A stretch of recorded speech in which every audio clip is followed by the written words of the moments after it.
We are all here for a reason. We were born into this world with the desire to create, not because we were told to, but because we feel that we must. Because we know that if we don't, we'll never quite feel right. Whatever it is that you've decided is your passion, however your art expresses itself through you, there is space for that. When we lead with creativity and kindness, we compel people towards us. And what I've come to understand over the years is that the less we focus on what other people expect or need from us, the more we're able to connect with the people who are meant to know us. When we strip away the expectations and we emote through our creative expressions, we magnetize the life we want, the community we desire, the hope we wish to share with the world. Your words, your vision, your style, it might be inspired, but it's never been done before. Because only you know what it feels like when you're in flow, when you're on the path of least resistance, when you found the sweet spot. The moments when everything around you sort of fades away and your brilliance comes to the surface. And that brilliance is something that we get to embrace and cultivate over time. We can also put it down if we decide it no longer serves us or it no longer feels good. We're entitled to change because to be human is to be ever evolving. To make progress is to live.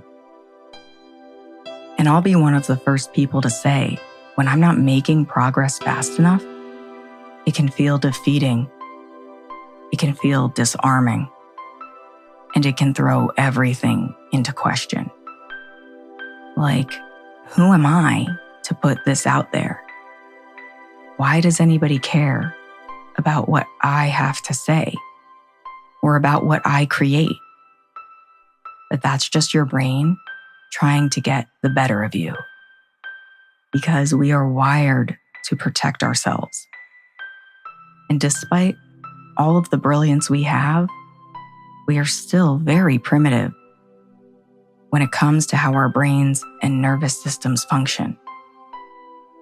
So that requires us to understand on a more complex level how those things work together so that we can step away from those limiting beliefs and those protective mechanisms that are no longer effective and really show up in the world with all that we have to offer.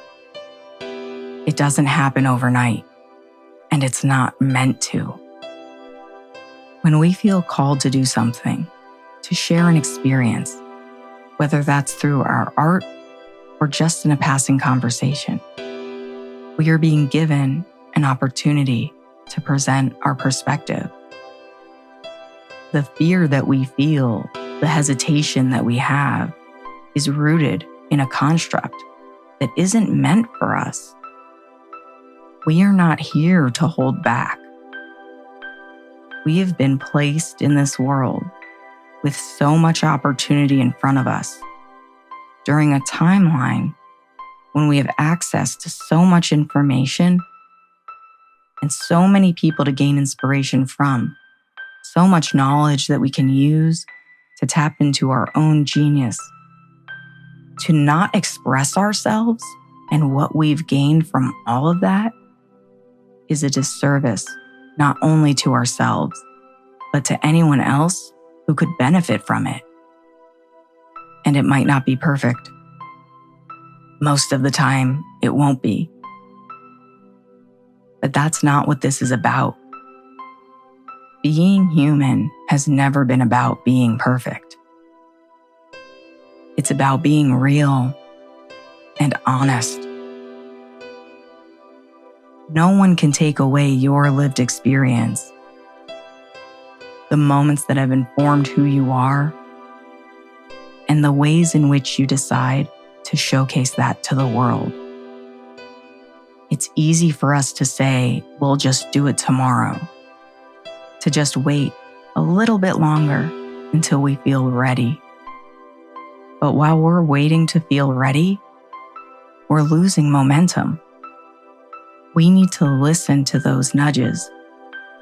We need to grab onto them and hold on tight and let them take us where they may. Because I don't know about you, but the biggest wins in my life have come when I've just trust fallen into the next stage. Not necessarily sure how it was going to play out, sometimes wishing that the circumstances were different. But when we release the pressure and we surrender to possibility, that is when we come home to ourselves.